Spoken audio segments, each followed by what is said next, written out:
Okay, I'm back. It's hard to find time to read and record. So, we are on book 3, section 1, and Fiyero is visiting the Emerald City. So remember, we ended with Elphaba putting Glinda on a carriage, and now time has passed. Several years. Fiyero's in the Emerald City, and he's praying before a portrait of Saint Glinda, and he sees Elphaba. And he's like, Elphaba, oh my God, it's you. But she just keeps saying, I don't know who you are. I don't know who you are. Go away. He follows her, like stalks her around town.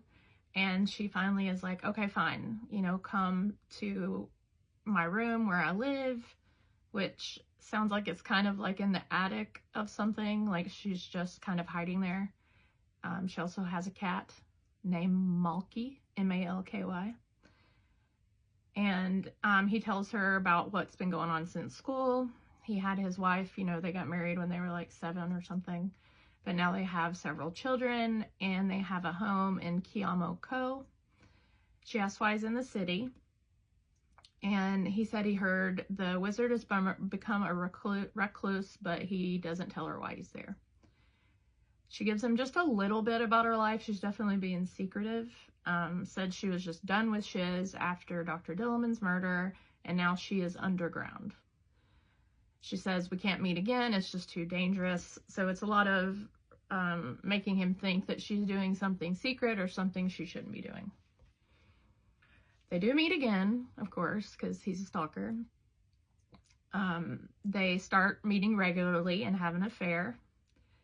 And he realizes he's falling in love with her. He tells his wife, I need to stay in the Emerald City a little longer.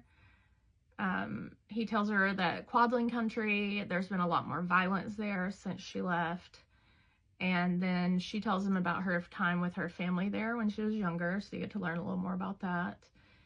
And she assumes her sister, Nessa Rose, is going to be the next eminent throp in Munchkinland after their great-grandfather dies. And she's going to rule over the East. Now, time's passing. They're still having an affair. We're in winter. And Elphaba starts kind of pushing Fiyero away and hinting that something big is coming, and she doesn't want him to be hurt or doesn't want him to be collateral damage when it happens.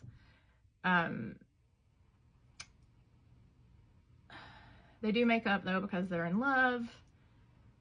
And a few days later, he's visiting a coffee shop because she's like, hey, don't come see me for a while because I got stuff to do. He's at a coffee shop, and he's looking into the yard of a school. It looks like a school, but it turns out it's a prison. And there's some quadlings and gillicanese and a family of capital bears being held.